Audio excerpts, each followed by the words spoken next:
I'm going to start the Zencaster recording now. Just as my cat jumps in. Yeah, it's all right. I love cats. All right, Zencaster's going. I'm going to start the show as soon as I bring the notes up. Okay, here we go. All right, folks, and welcome back to another episode of This Week in Photo. This is my first show back after leaving the country for a couple of weeks. The other two guys in the show are always running around the globe, so this is nothing new to them, but it's new to me. I was in Vietnam for just about 3 weeks, around 20 days, hanging out, running up and down the country. Man, we started in Hanoi and went all the way down to, we terminated the trip in Phu Quoc, which is was a little tiny island off the coast of Vietnam in the South China Sea.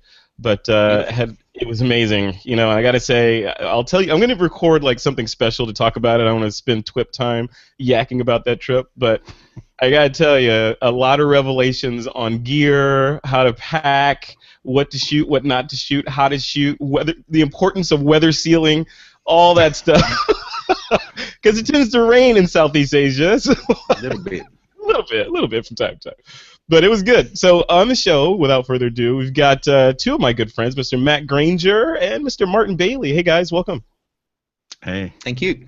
Hey. All right, Matt, let's start with you. You, my friend, we've tried to get you on the show a couple of times, and for whatever reason, gremlins have been throwing wrenches in the gears and whatnot and stopping you from coming on TWiP. This time, we got you. So welcome, finally, to the show. Thank you very much. Thanks for having me back. Fingers crossed. Yeah, fingers crossed. So what's been going on? You haven't been on in I have no idea how long it's been. It's been forever. What you been up to? I can't remember. Well, yeah, lots been going on. Yeah, this I think maybe the first time I'm actually dialing in from my studio would be when I'm on an fishing island somewhere or this or that. So, yeah, 2015's been crazy with travel, but I've been actually the time you're off traveling has been I've had like 6 weeks at home. It's the longest I've had in the studio for a couple of years, so I've been all settled down and getting fat and ready to get on the road again. Good, yeah, and I know how you feel, because I kind of feel like I want to go back out on the road. It's a different life when you're living out of a suitcase, and this was my oh, there's a cat right there. This was the first time that I ever had laundry done while on the road, so I was gone so long. You didn't do it's normally warm enough as long as it's not humid that you can do hand washing in Southeast Asia. Yeah, but the problem is it's so humid there, stuff never dries. It would just be in a constant state of dampness and you know, a recipient for mold. But anyway, man, welcome. We got lots of stuff to talk about. Martin Bailey also here. What's going on, Martin? You hosted a show while I was gone, right? Yeah, a lot of fun. We had a good conversation, and it's always a pleasure to be on TWiP anyway. So it's nice taking the helm every so often. I love it. I love when you do that. It's and it's easy just to hand over the reins to you, because I know I can sit on the scooter that I was riding around in Southeast Asia and be assured that TWiP will still be here when I get back to the States. So very good. Yeah. So what's up with you, Martin? Are you just back from a trip? Are you heading out anytime soon?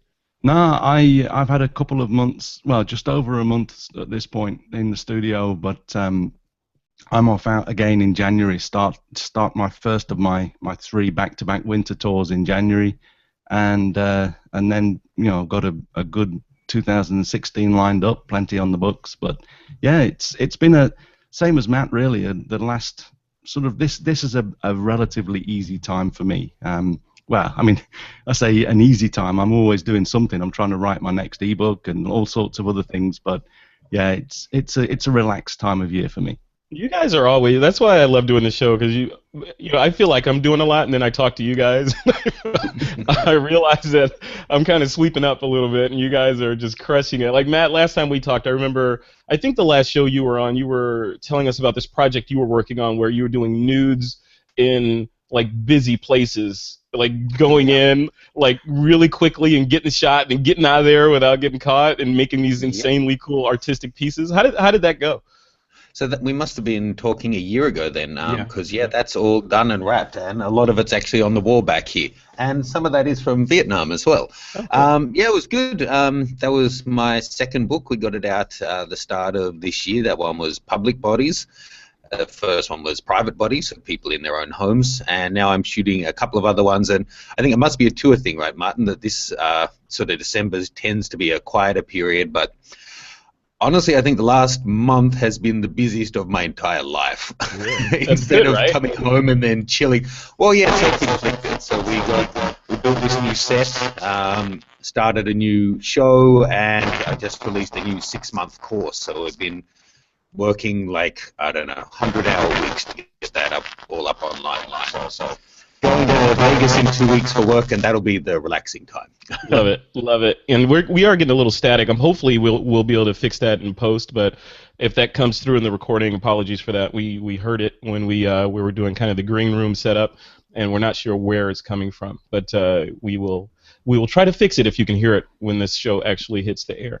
But before I leave you, Matt, that you were mentioning this course that you have. So what is this? Is it like a membership course? Is it a downloadable thing? Is it on Lynda? Where is it?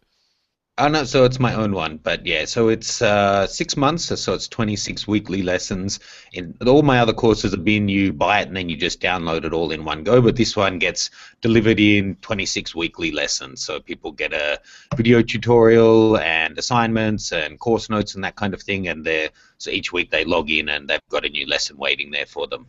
So That's we cool. just launched a week ago, and so people will be getting Unit 2 today. And so it's set up so if someone signs up in a year's time, they start at week 1. Okay. And that is where, just before we continue, what's the URL for that? Oh, plug. Thank you. MattGranger.com/Kickstart. It's called Kickstart Your Photography. There you go. Hey, plugs. I love giving plugs when you're doing something, when people are doing things that are useful for the TWiP audience. You know, it's like if you were selling socks, cram them in. if you're selling Matt Granger socks, I wouldn't be plugging it. You know. Ooh, that's a good idea, though. There you go. That's a new series for you. You know, socks in strange places. There you go. All right, guys, let's start off with story number 1, and this is about the FAA. We've been following this for several years now. The whole idea of the legalities around flying these UAVs or unmanned aerial vehicles or aircraft systems or whatever you want to call it, whatever you want to apply to the acronym. But the gist of the story has been up till now that's been kind of in this gray area as to the legalities around flying these aircraft around, and lots of people, as we've been reporting, have been doing stupid things with them, like flying them into brides' heads and into the White House and stuff like that. And then we knew it was only a matter of time before the FAA finally said, okay, we need to put some rules down. We were worried. I would say the collective we, photographers or anybody that's interested in using these kinds of tools, were worried that they were going to come down too heavy-handed and kind of crush the industry. But Eric Chang, who used to work at DJI and he's now a big friend of TWiP, let us know that DJI was actually on the consortium along with a bunch of other companies that were helping to provide recommendations to the FAA, and it looks like the result of those recommendations and whatever legal ramblings that went on in the government have come to fruition, and now we have this new what do they call it, drone registration program. And it officially starts today. As we record this, it's December 21st, 2015, and this goes into place today. So, a couple things I want to talk about. So, we'll link to the notes about this. DP Review did a good write-up on this, so we'll link into that. But what I wanted to talk about here was if you guys think that this is fair. So, under the new system, all aircraft must be registered with the FAA, including those operated, quote, by modelers and hobbyists. And once registered, the drone operators must carry a registration certificate during operation. And the new system, it says, only applies to drones weighing more than just over half a pound or 250 grams. And it says, or less than 55 pounds, so somewhere in that window. So, just over the weight of a single stick of butter is I think Eric Chang may have come up with that metric. So, and the only exception to this is if you're flying indoors, which some of the drones we know can do that really well, especially the DJI Inspire. You don't need a license or anything. Now, the other kicker to this, or the big kicker to this in my head, are the penalties for not complying. So this seems, this seems a little draconian to me. It says failure to register could result in civil penalties of up to $27,500, which is probably more than the drone cost, I would imagine, and criminal penalties of up to 3 years in prison and $250,000. So I'm guessing if they catch you flying and you're not doing anything wrong, they can fine you up to 27 grand, 27.5 grand. But if you do something illegal, like flying into the White House, they can put you in jail for 3 years and bill you for $250,000. Matt Granger, what do you think about this? I mean, obviously this is restricted to the United States right now, but but we'll see how other countries implement their various rules. But this is an interesting development. What do you say? Is this fair or is it unfair?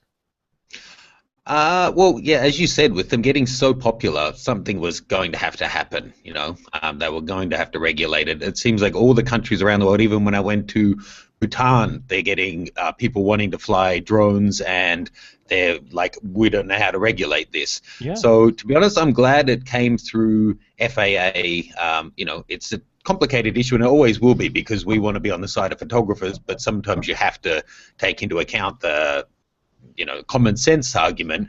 That I'm just glad it didn't come down to a privacy argument. I'm glad it's come down to a flight safety argument. That, sure, that's fair enough that if you fly something that's the size of a cat into a plane, you're really putting people's lives in danger. So in that sense, I think registering isn't too bad. We'll see where it goes from there. But in terms of the penalty, I don't know. What is the penalty for smoking on a lift can be $5,000 or something. So I guess this is worst case scenario, that if you did something and it resulted in something catastrophic, there has to be a penalty there. So I'm assuming that if you just are out flying in your local park, you're not going to be hit with the maximum fine. Yeah. It's just, Martin, I want to definitely have you chime in on this as well, because one of the things that when I read this, I think I was on a plane or something reading this, and I was thinking, okay, this is good. I'm glad we finally have some resolution on this. But then, just like we were talking about for many years on the show, how enforceable is this? Because I think I read in here, if I'm not mistaken, that you don't if you don't necessarily have to have a registration number on the drone itself, right? So how do you, like, if I'm flying, put this into a real life scenario. If I'm a drone pilot and I'm reasonably good, I've taken a few months and I've read a couple of tutorials and I figured it out. I'm flying around and I fly it into a crowd of people and I injure someone. I'm a mile away. How is it enforceable if you don't have to have a serial number or anything on the device? Or did I miss that? And overall, what do you think of this movement? Yeah, I think I was surprised to see that it's a registration for the person, for the pilot, rather than the actual drone, and that does leave a big hole in the whole system. But I think that what they've probably done is they're trying to make it easy for people to do this. And if you're a drone flyer, then you're probably going to change the drone every year or so, every couple of years. Right. And so, I think that it's okay to probably the way they've set it up as an initial stab, but I reckon that there does need to be some sort of a connection between the drone and the owner. Yeah. And I think that we've talked about a number of things, like having the drone by law have to have some sort of a beacon system where it says, I'm this drone, this is my number, and I'm here.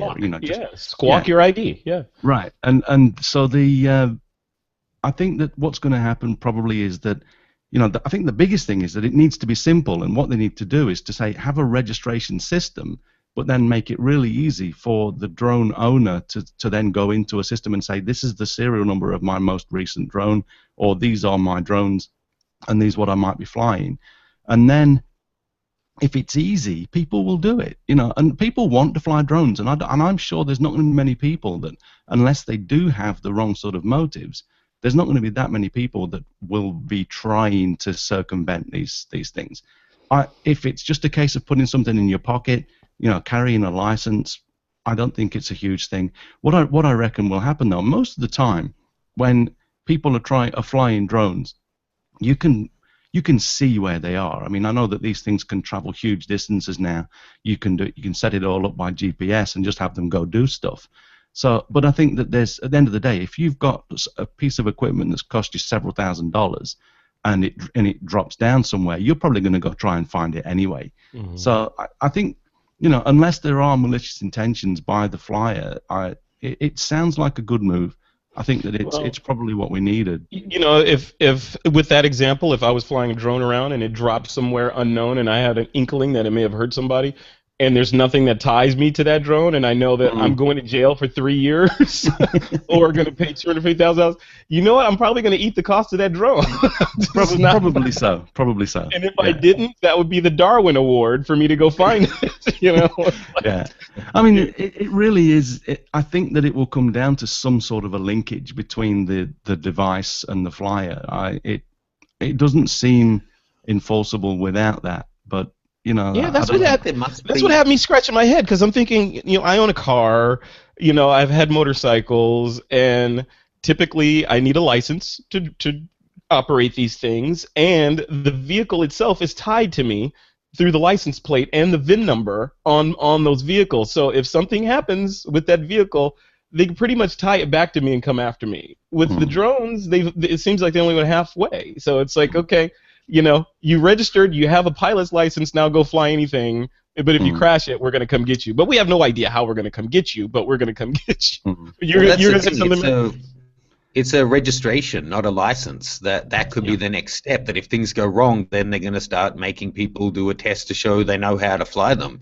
Yeah. And it is a slippery slope, and again, I want to be on the side of photographers, but like I said with Bhutan, I was flying and taking all necessary steps, and I did still get it caught in a massive tree. It became non-responsive and crashed into a tree, and if that had have been a light pole and there was someone standing under it, then it could have hurt someone. So it is, I think, a real risk, but like you say, I think the devices already do have those identifiers for the remote and the quad to talk. There was already talk before about that they might, when they see a drone, that there's systems they have that they could take it over and then assume control of it, so you no longer do. And I don't know if you saw this one, but in Tokyo, they're training people. This is amazing. Did you see this news article about what they're doing in Tokyo? No. Yeah. So whilst the FAA is, legislating and making rules, Tokyo is training officers to fly even bigger drones that carry giant nets to catch drones that are flying in unallowed airspace. It's legit. They've bought the biggest DJI drones, and it's going to be live February. They've got people that will be flying around Tokyo catching drones. I would love to see footage of them catching drones. That'd be great. There's a GIF of it. It's amazing. It was on the TV here. They've got it's around the airports mainly, because they don't want people flying near airports, which is obviously a sensible thing to do. And it's just like these big Robocop drones, these big black things that they have these nets. That's huge, so cool. That's science fiction. Martin. That is science fiction right there. It's great, though. Are you based in Tokyo, Martin? Yeah. I'm sitting in Tokyo right now. Okay. Is it a big issue there? Because I was really surprised. My video I did on using a drone got licensed to be used on a Beat Takeshi talk show. I wondered why on earth would they want an English speaker for that? Is it a massive issue in Japan?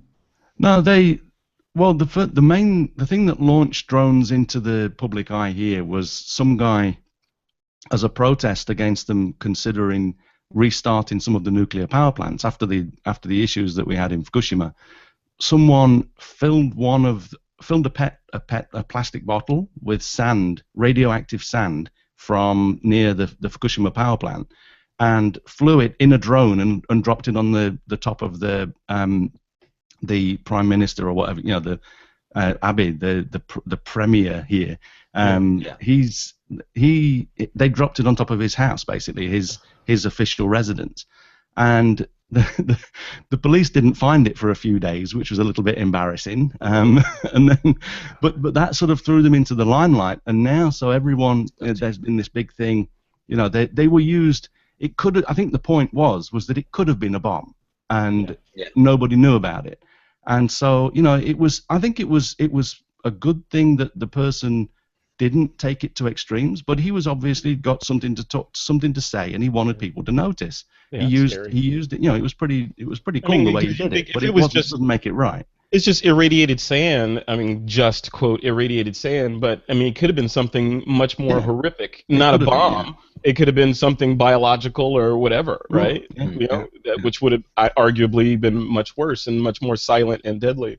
You know, I was thinking, like Matt, you know, or both you guys, when I was one of the cities I visited was Saigon or Ho Chi Minh City, and which is one of the most densely populated places on the planet. Like it's hard to even describe. And when I was planning for this trip, I was thinking, oh man, and I said this on the show, I'm going to buy a drone. I'm going to buy a drone and take a drone with me, which was probably deciding not to do that was probably one of the smartest things I've ever done because, I mean, kind of resisting the allure of getting aerial footage of a city like that is just like, I would have done it. I'm sure if I had that thing with me, I would have done it. I would have risked it.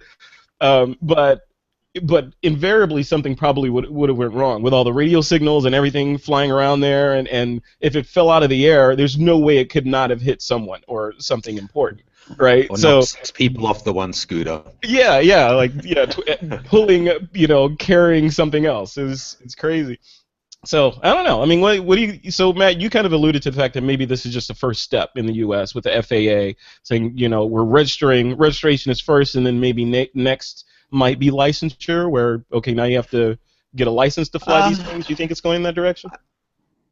I don't want to kill the industry, and I don't want to, overly penalize photographers. But if people are going to do it, like you say, in that kind of an area where it's maybe there is danger, or it's going to be their business to fly bigger ones that are carrying, say, a DSLR to film cinematic type stuff for clients, then I think it probably is reasonable that they actually, forklift drivers need to have a ticket to be able to work. So if you're going to fly something in the air, potentially in airspace, that has blades literally spinning through the air, it's a pain because it is something that people can enjoy just as a really, non-threatening hobby.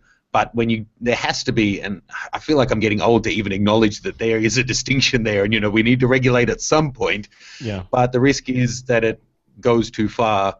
Everyone needs licensing, and then the industry will crash. But it's obviously becoming a huge industry. DJI this week just launched a new flagship store in Shanghai, and it looks like the bloody bird's nest Olympic Village. It's enormous. That's great. I saw FAA also release an app that will tell you where you're standing is a place that you're allowed to fly or not. Yeah. So it seems like they're really making an effort to not kill the industry, but to make it safe. DJI at least, I'm not sure about the other manufacturers, but I know DJI has their drone set after that White House thing. They pushed an update that has no-fly zones built into the aircraft, so it won't even take off if you're near an airport or a government facility or some sort of a park or restricted airspace.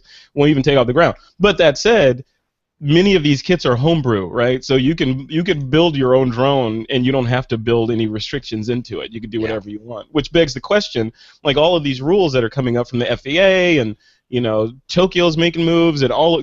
I would imagine over the next 5 to 10 years, the entire planet will be relatively regulated in terms of these UAVs. But it's regulating the honest people, right? So the dishonest people will still have power to do whatever they want to do, whatever nefarious type things they want to do, like drop sands of irradiated sand on the emperor's house, right? So, Martin, what to do about that? Is there anything to do other than the brute force approach of setting up RoboCop drones?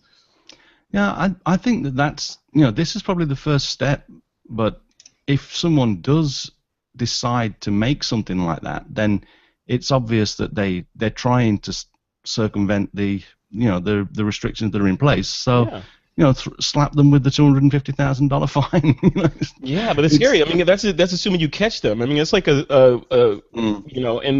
there's this big problem of gun violence in the United States, right? So you have a gun and someone files a serial number off of the gun. Now it's an anonymous gun. Same thing could happen with drones, right? Only arguably much worse. A gun can only kill one person at a time, depending on the gun.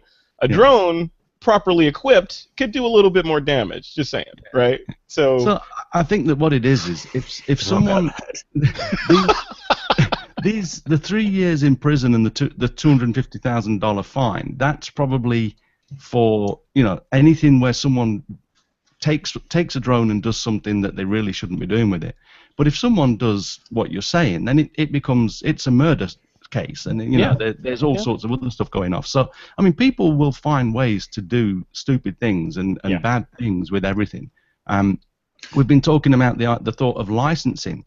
There's been talk in Japan for years of actually having people take a license, like a driving license for bicycles, because people are doing stupid things on bikes all the time. They totally ignore the traffic lights. There was a woman killed a few months ago where someone was looking at his phone while he was on his bicycle, ran into an old lady, and the girl died. Oh, so it's like, and that sort of stuff happens all the time. And so I think that there's no matter what sort of thing we're talking about, whether it's a bicycle, pretty much anything, there's always the potential for people to do harm, either by willingly or by accident. And so I think that it's good to have this sort of legislation in place where the police have got the ability to do a certain amount and adjust it depending on whether or not there was some ill intent behind the action. But I really do think that, I mean, we've been saying that this seems as though it's probably a first step. I feel as though there needs to be some sort of a connection to the drone, as you were saying earlier, Frederick, and Matt as well. I mean, we just need I think we need to get the system. It needs to be easy so that it doesn't deter people from doing it. I think that the app that tells people where they can fly and where they can't, that sort of thing is really necessary, because the first thing that someone's going to say is, you're flying near an airport, and the first thing people will say is, oh, I didn't even realize. And if people can honestly come across as having not realized that there was a problem, then they're either a way from, exactly. The courts here will say ignorance of the law is no defense. Exactly, but it's people will claim that, and so I think that giving people the tools, it's great that the FAA are doing that, because giving people the tools to know is going to be the biggest part for the majority of people that want to fly drones and want to keep out of trouble. If you give people tools to actually do that, it's got to be a good thing. And this whole thing to me seems like a good step in the right direction, with the necessity to actually link the serial numbers and the drones to people as well. Love it. Matt, do you have anything to add to that? Agree totally, but it's always the case that legislation is legislating the good people, and that's why the penalty's there for the people who want to break it. But the risk is that it becomes either politicized or a media talking point, which will give it more and more attention, especially when something goes wrong. And the privacy issue of this is what will do that. It will become a hotter topic when somebody crashes it trying to get naked video of Beyonce in her backyard, and then it'll be everywhere, and then it'll get regulated. But I wouldn't draw the gun analogy, because that's something that's so politicized that, in my opinion, the laws are so wrong on. Hopefully that doesn't happen, because America is leading the way and others will follow. I mean, the Beyonce thing, the privacy thing is one facet of this issue. I think another, if that happened, someone got caught using a drone spying on a celebrity, I think that would make like TMZ news or something and then be gone in the next news cycle. But if someone brought down a plane or did something where a substantial loss of life occurred and was directly attributable to this UAV, then we'll start seeing sweeping change. Just like the idiot that wore the bomb in his shoe in an airport. Now everyone in airports in the U.S. have to take off their shoes to go through security. So the way to get around it then, because you're right, a tragedy should bring mass change, but with guns it doesn't. So unless they tie a gun to a drone, then it'll probably get swept under the rug. That's exactly right. That's been done as well, though, right? That has been done. Yeah, there was a guy that did that. Yeah, you're right. It just is so weird. It's bizarro. We can't take the show into that political realm, which we already are. But it's just it's going to be interesting to watch. Australia. This whole thing has been interesting to watch, and this is just the latest page turn. It's not the end of the book. It's the latest turn in this chapter, in a really, really exciting industry. But listeners, if you have a drone, you want to register it. It costs $5 to get your registration. but they'll refund that $5 if you register before January 20th of 2016, and the registration certificate will be sent to you in an email, and you can print it at home and stick it in your drone case, and you're good to go. So I would do that if I were you, because it's essentially free. It costs you nothing, but it could cost you up to $27,500 or 3 years in jail, $250,000 if you do something wrong with it. All right, guys, let's move on to story number 2. A fun story. I guess the last story was fun. This is more lighthearted. Google has added shared memories to Google Photos. I've been waiting for this from a company like Google to do this, where you have a service where you can do a photo walk, or have a family event, like we're coming up on the holidays, and everyone's taking pictures with their phones and cameras and all that, to have one pooled share of images that's easy for everyone to join without jumping through a bunch of hoops. So they've done that. So they've added what they're calling a fast and simple way to pool your photos and videos that makes it easier to bring everyone's memories together. All right, Martin, what do you think of this? Is this good? Like, you do the workshops, all over the place all the time. Would you use this in your workshops, where you have all your attendees pool their images in one place, and then you can go through them and kind of give them your critique? Well, we do something similar to this using Google Plus Groups for some of the workshops, if the participants want to do this. Yeah. But the thing is, with this is really easy because it's easy to do from your Android or your iPhone. But I think that for a lot of the time with my tours, we're shooting with DSLRs or mirrorless cameras, and we'd have to actually put them on the phone to do this. Yeah. And well, I mean, there's probably a way to do it from a computer as well, I'm sure. But I don't think it's the sort of thing that I would sort of build in, because it's more for people that are just, like it says, parties. You go out for a party, and I can imagine the pool from a stag night being pretty cool to look at. But there's really I think that it's great. Probably not the sort of thing that I'm going to be using a lot, because I've already got my systems in place, and I share my photos in a certain way. And also, I'm not a very social person in the first place. So it's like I don't really have any friends to share with. Exactly. So I personally am not that excited about it, but I've looked at the story. I've looked at what they're offering. It does look like a great way to share images from something like this. Events, things, there's various scenarios that I can imagine that would be really useful. And it does look as though they've done a good job of it. It's just like select the images and just add to the pool. Yeah. And so, yeah, I mean, they've done a good job. It's the sort of thing that I would have, I think that a lot of people are going to be really excited to see. Just for me, I don't really see me using this a lot, because I've not really done this in the past. The only thing I do these days is whenever I'm traveling, I create a Lightroom shared like a synchronized collection, and I throw the best shots from each day into a collection, and I'll just generally either set up my wife or anyone that needs to see those photos with Lightroom Mobile, and just have them go in and check the images out. I can do that for customers if I want to. I can be on a location and shoot some images and put them in. Just give a customer a web link, and they can look at the images as I put them in. But yeah, I've already got my process for that sort of thing, and I don't think that what I'm doing is really going to lend itself to just a more light-hearted sharing system. But I think that's the beauty of it. It's just easy. And it's really seems as though it's going to be really, really good for people that want to share that sort of party events, things like that. Yeah, I wonder how this is going to work, because the workshop that I was on, it was run by Ralph Velasco, who's going to be hosting our travel show, by the way.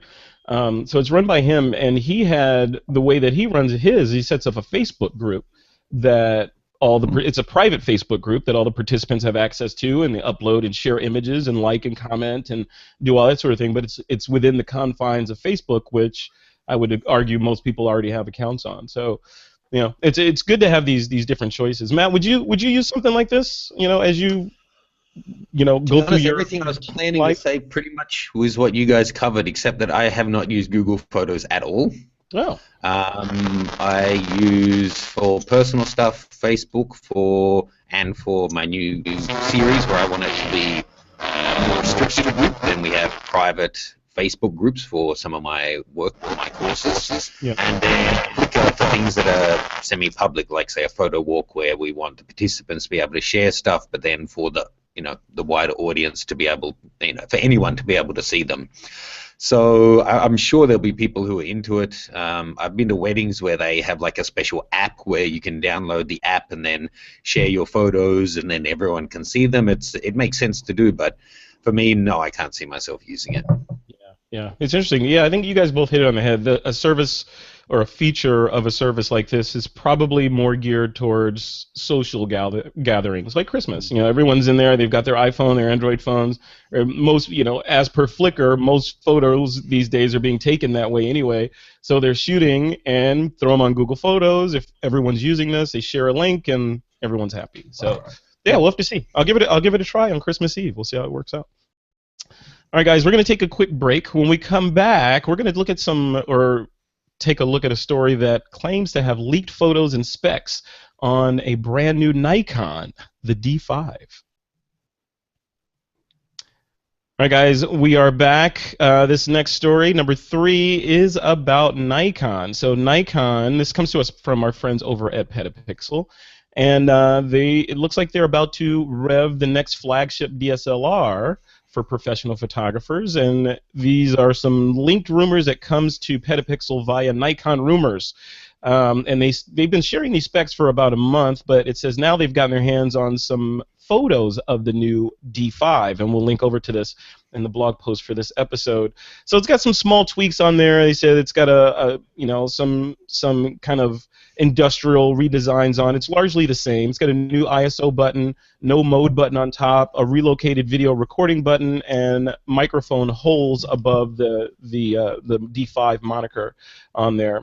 Some of the more important features are that it now has 153, and all of this is speculative, of course, but 153 autofocus points with a new focusing module that has a larger coverage area, and there's also a native high ISO of 102,400, up from just 25,600 in the D4S. Now, do both of you guys shoot? No, Martin, you shoot Canon, right? Yeah. Yeah, and Matt, are you still shooting Nikon? I remember you were before. Yep. You shoot Nikon. So Matt, let's start with you then. So you're the only Nikon shooter. I'm a recovering Nikon shooter. You are still a Nikon shooter.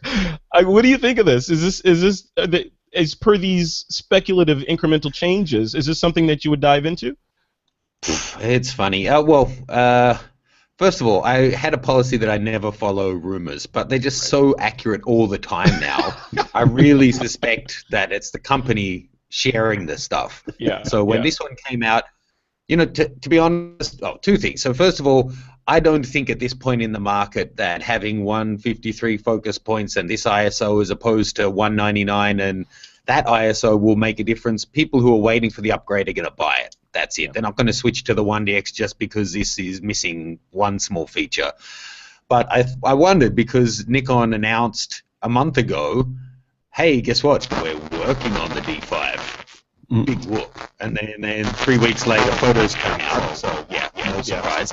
But the only thing that makes me think probably it wasn't Nikon who leaked these photos is the photos show it blocking a signal. So it was probably an unintentional leak. Yeah, well, say that one more time because we lost you when you said the last thing you think that makes you think it was leaked. Say that one more time. Oh, sorry. It was sporting a Sigma lens in the photos, not a Nikon lens. Oh, right. Yeah, I'm looking at that now. Yeah. Oh, interesting. I don't know. So, I'm resisting the urge to take this conversation in the direction of where's the mirrorless camera with the F mount Nikon. So. Why? Let's go there. All right, let's go there, Nikon, dude. All right. So, where is it? Come on. You used to be known as the Nikon guy. I know you rebranded. You're no longer that guy. But I'm asking you, as my resident authority on all things Nikon, where is this unicorn with the F mount? Here's my full frame Nikon. Yeah, that's not an F mount, man. Sorry. No, it's not. I don't know. I don't think it'll be out, but I reckon one will be coming. Let's wait and see. They all those rumors about Samsung that I know have been poo-pooed by Samsung and others, yeah. I still think there may be some truth in them.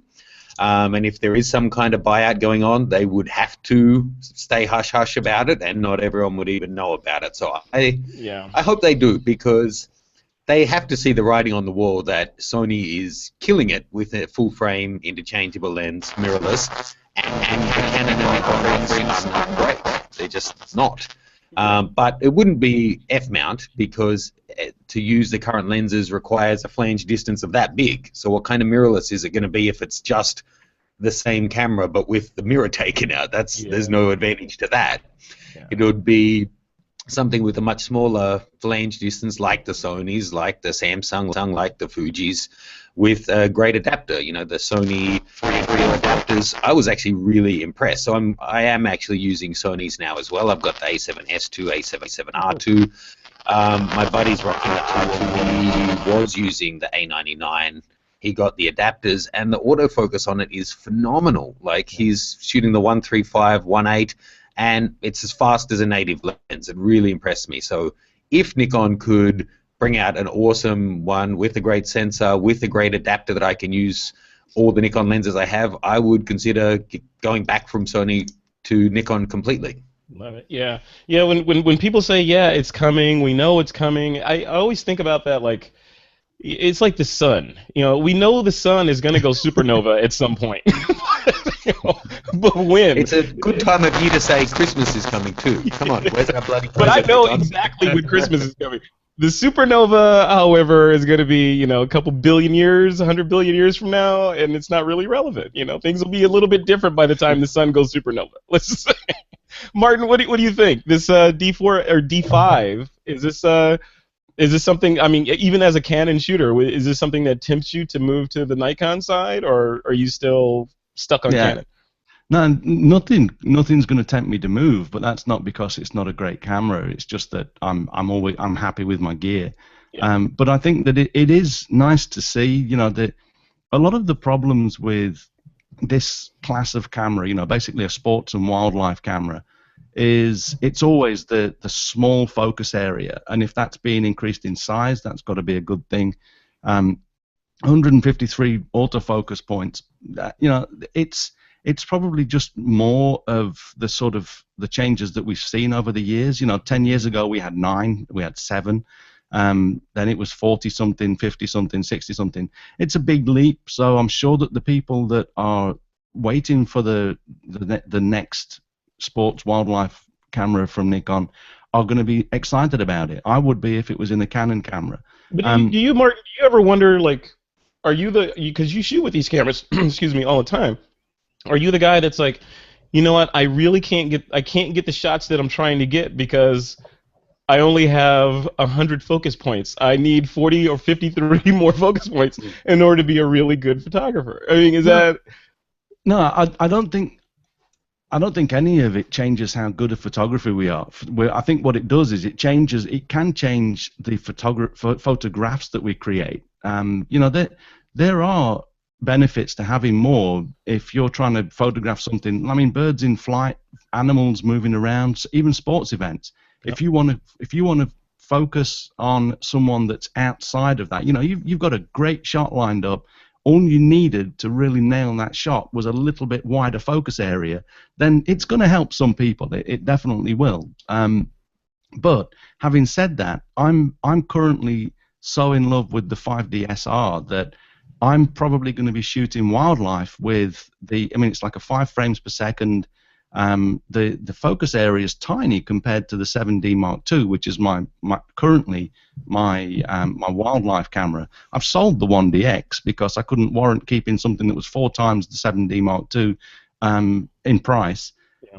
And you know, there's a whole bunch of reasons behind that. But I love the bigger focus area in the 7D Mark II. But I'm going to be limiting my ability to get as many good photographs because over the coming winter season I'm going to be using the 5D SRs most of the time. It's got a smaller focus area, it's slower frame rate, but I want the 50 megapixel files over the 20 megapixel files. Yeah. So for me, yeah, sure, I'm going to allow myself to drop back a little bit. I won't get as many photographs, but I think the ones that I do nail will be so much more beautiful because I'll be able to print them huge, and there's a whole bunch of other stuff. Yeah. Plus, and I don't want to make this a Canon discussion. It's about the Nikon, but I also can crop down significantly and still get a 20 megapixel file that's within the range or the area of the frame where the focus points are. So there's a whole bunch of reasons why I'm happy to do that. But I think that, you know, if you are not worried about the megapixels, sports, you know, anyone that's photographing sports for the media, they don't need 50 megapixels anyway. 20 is plenty, and giving them the more tools to create images that they can, you know, make more money with. Yeah, giving people tools like that, it's going to be a good thing. Yeah. But I do think that there's you know, the whole thing about mirrorless and like Matt was saying, they're getting really good. I still think that based on feedback that I've heard, even the latest mirrorless with the adapters aren't quite as good as a DSLR with the autofocus. Mm-hmm. Just seems a little bit snappier, but it's very, very close. And I think that, you know, I know that we've got a listener question later related to this. Yeah, it's you know, the mirrorless is definitely an option now, and I think that there's, you know, people are still considering, okay, so do I buy the next Nikon, the next Canon, or do I just go off and get a Sony or an Olympus or whatever? You know, there's a whole bunch of great options now, and that's what makes it such a good time to be a photographer, because we've got so many options. The answer to that is always depends, right? It depends on what you're shooting, how much money you have, what you're invested in already. You know, there's no one right answer for any person. But yeah, man, I'm with you, man. I really want to see change in these companies. I want to see some movement on the DSLR side, or on the Nikon side specifically, or Nikon and Canon in regards to. I think they're like, I feel like they own. It's like their crown. You know, it's like they own, you know, digital photography in a lot of ways, and I feel like they're just letting these other companies that, you know, that are doing really good things, but they have all these core competencies and Glassworks and all this stuff. They could crush it, but they're not crushing it. I don't know. It seems like the only motivation a couple of years ago would be they didn't want to cannibalize their own sales, but surely they can see that now it's Sony or Olympus or Fuji that are cannibalizing their sales. Do you want them to say, should I buy a full-frame Canon or Nikon DSLR, or a full-frame Canon or Nikon mirrorless, or should I instead of that get a Sony because the Canon mirrorless sucks? Right. You know? Right. Yeah, you hit it right on the head. You know, you know, are you going to cannibalize yourself or be cannibalized by others? At least keep it in the family if you're going to cannibalize. Exactly. All right, guys, let's take another break. When we come back, we're going to hit that listener question that Martin talked about. All right, it is time for some listener Q&A. This week's question is from Sam. Sam says, I'm quickly approaching a point in my young professional photography career where I feel I really need to commit to a camera system.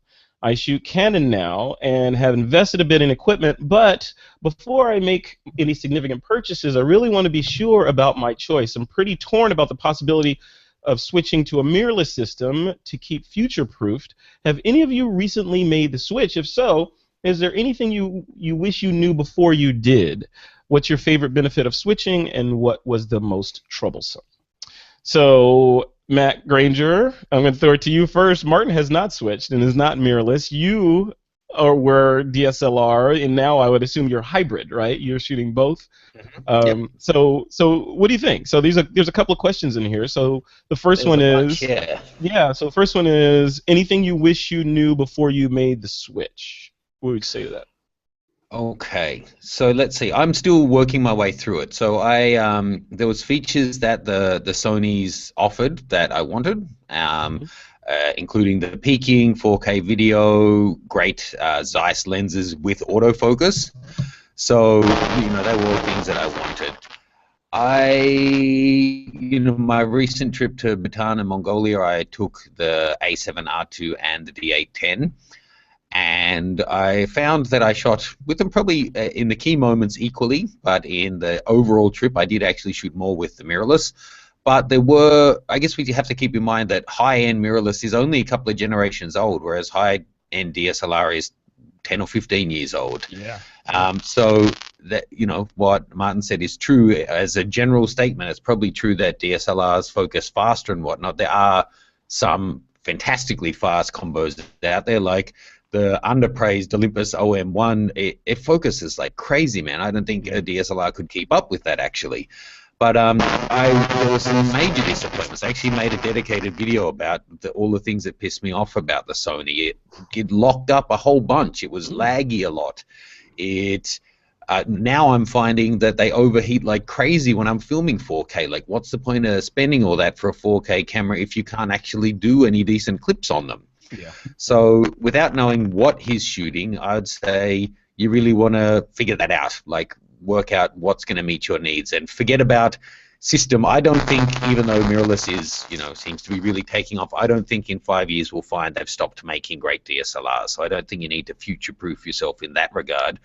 But I would say forget about systems at the moment and write down what do you shoot, what features you need, and practically what do you need. Because when I took my Nikon, I had 2 spare batteries. When I took my Sonys, I had 6 or 8 spare batteries. I know. Yeah, I've seen that on several trips. Buffering is a real issue. Yeah, that's interesting you say that. So, you know, the overheating piece, yeah, with shooting 4K, that's huge. And the battery is, you know, I've seen specifically with the A7 and the A7R. I'm not sure about the A7S or the 2 in the series, but yeah, a lot of shooters that I know a lot of Sony shooters because, like you said, it's a really popular system. But they're like you. They, you know, they have a little stocking full of batteries that they take along with them to make sure you don't run out because they eat batteries like candy bars.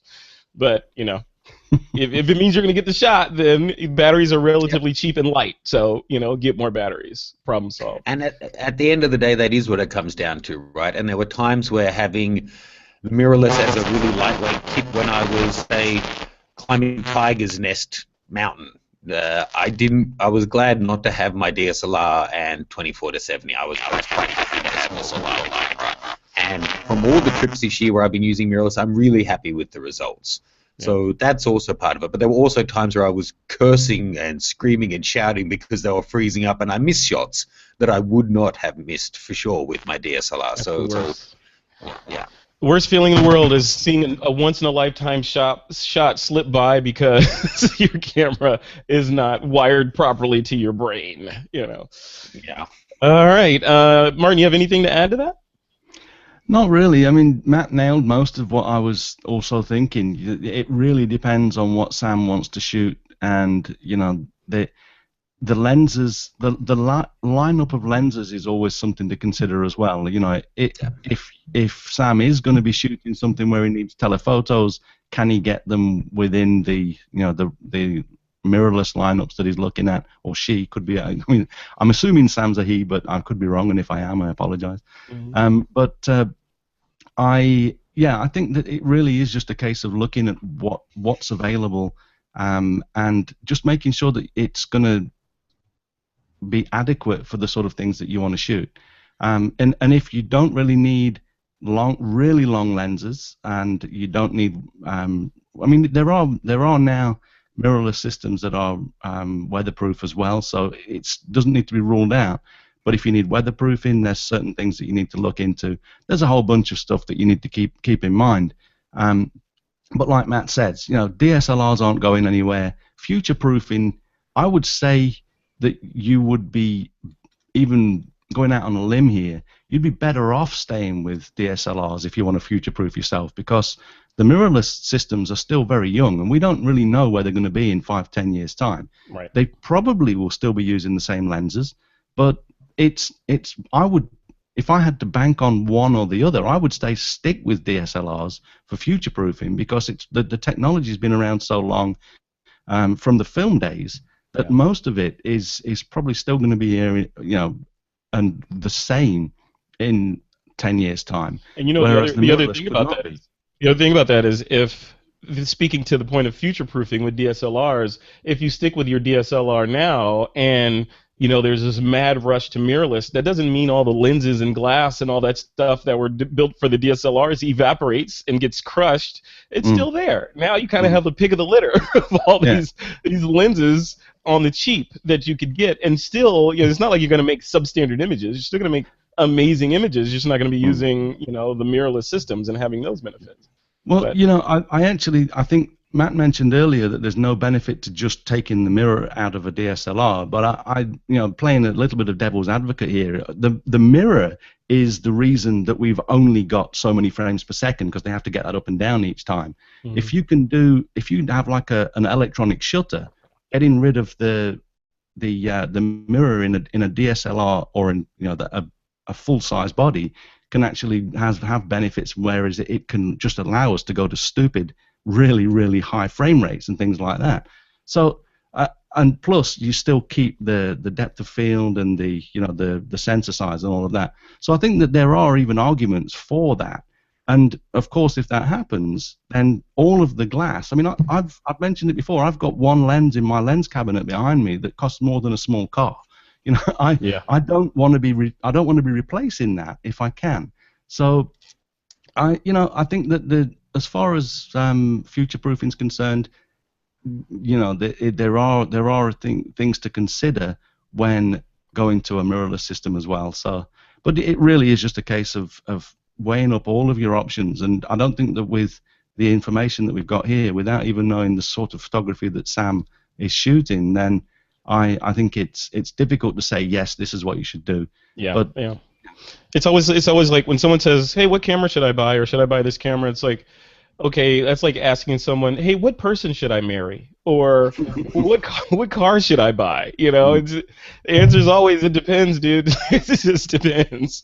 So, all right, guys. Listeners, if you have a question you'd like us to tackle on the show, just hit us up at thisweekinphoto.com and click on that submit a question link, send us a question, or leave us a voice message, and we will answer it on the show. And coming up after this next break, we're going to share our picks of the week. All right, guys, we're back. It's time for the Picks of the Week segment. Remember, you can recommend anything to the TWiP Army as long as it is somehow related to photography. Matt Granger, I'm going to let you go first. You haven't been on in a millennium or so. What's your pick of the week? Very kind. So this is something that's been announced. It's not out yet, so I haven't tested it, but it looks good in theory. Sigma have announced they're going to be making protection filters that are some sort of surround size that are to be clearer, have higher transmission, more importantly, have like hundreds of times more strength than strengthened glass. So for me, I don't use protection filters. I think people use them as a security blanket, but I don't think they actually offer much compared to the front element of your lens, which is already incredibly tough. Putting a filter on, it may smash, but that doesn't necessarily mean it saved your lens. But something that actually can prevent it from scratches and not degrade the image too much, I'm all for that. All right, awesome. Now repeat that again, because we may have lost you when you right at the critical point when you were saying the name of the product. The exact product name I'm not sure, but Sigma have announced some new ceramic protection filters. They're calling it WR ceramic protection filter. That's it. Perfect. Cool. Awesome. Good pick of the week. Do you know what the price of those filters are? It's just announced. No pricing and availability. ... So I'd say my pick of the week is some really strong protection filters that actually do something. Yeah, good protection is always a good choice. All right, Martin Bailey, what's your pick of the week? I'm going to go for the Valorette photography gloves. I've just received a pair of these, and they're really good. The search for gloves, I've got a bag full of gloves, old gloves that I've been through over the years, and the search for good winter photography gloves is always an ongoing thing, but I think that these guys are really onto something. They've got really good rubberized grip on them. They've got easy to, you've got the flip top fingers. And they're actually running a Kickstarter as well at the moment. By the time people get this, this coming weekend, there'll only be a day or so left. But even if you miss that, at photographygloves.com, you can get some really, really good winter photography gloves.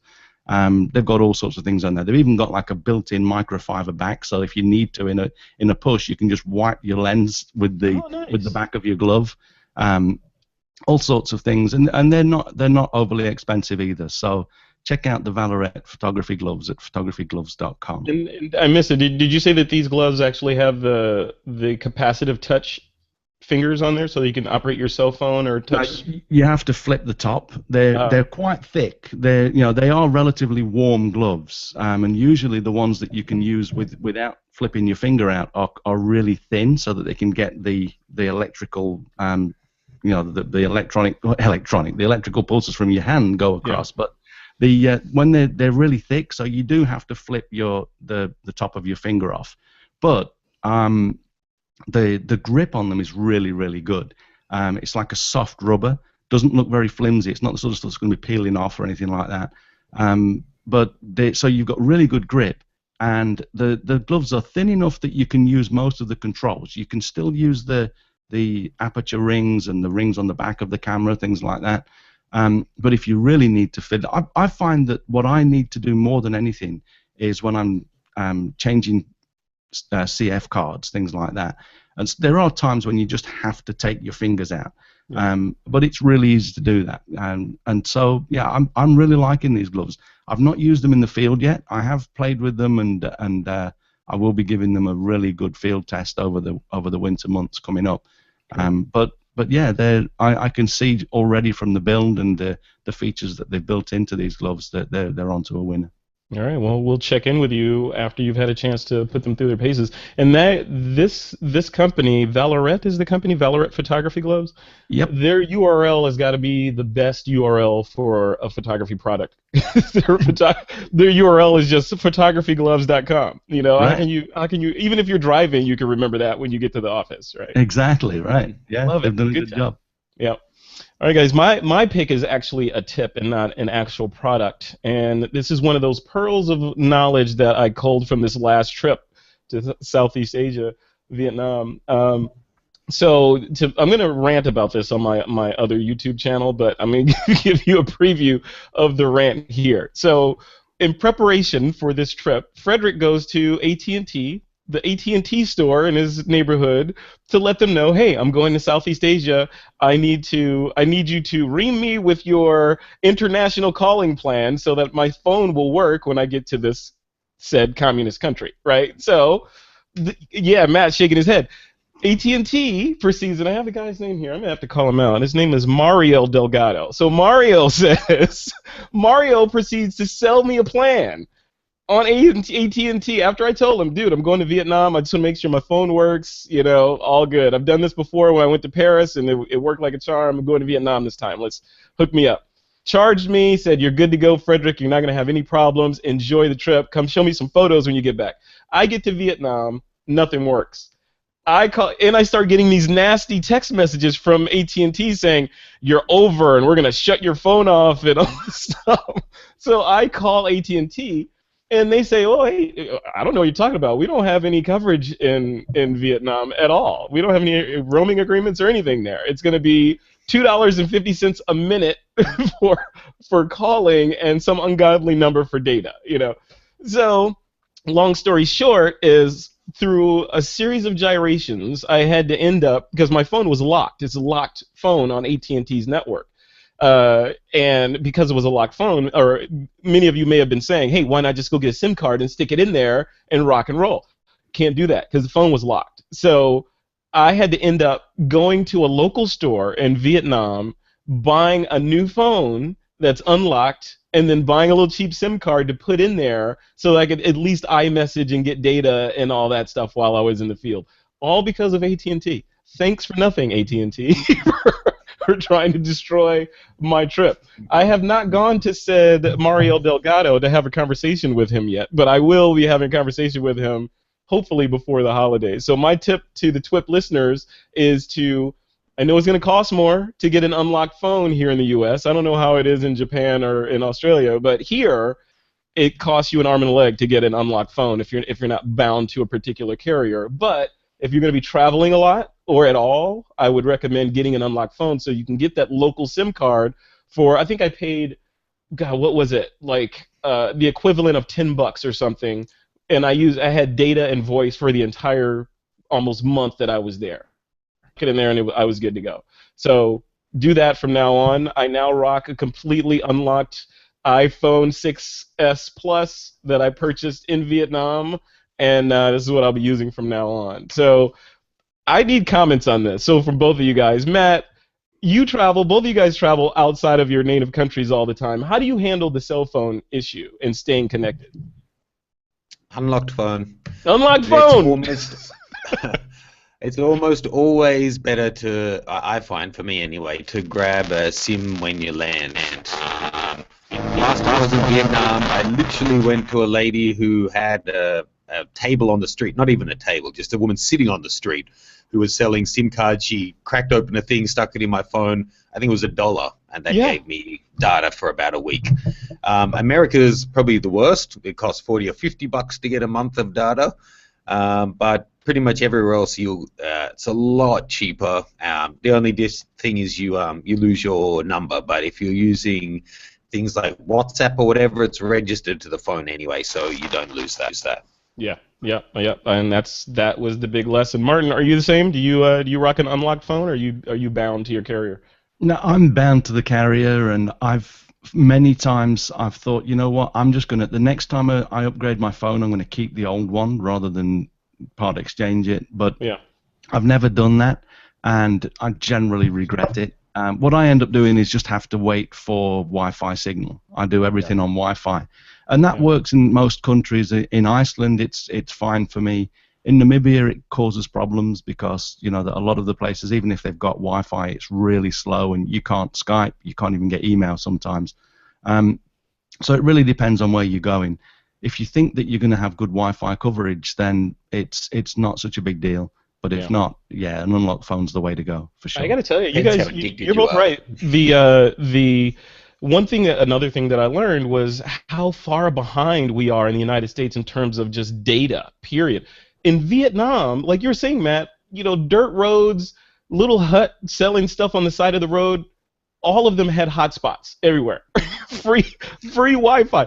I did not have to have data unless, if you're going way out in the middle of nowhere and rice paddies and all that, you need data, of course. But inside of a reasonably populated area, like you could walk down the street and there's like 30 open Wi-Fi spots that pop up. So you could have theoretically got along with like a iPod Touch or something while I was there. And even in places less developed than that, you'll often find the mobile networks really, really well developed. Like on the high altitude steppe in the middle of Peru, I have better cell phone reception than I do in my studio here in Sydney because they can put up towers easier than they can run cables, so no one has home phones.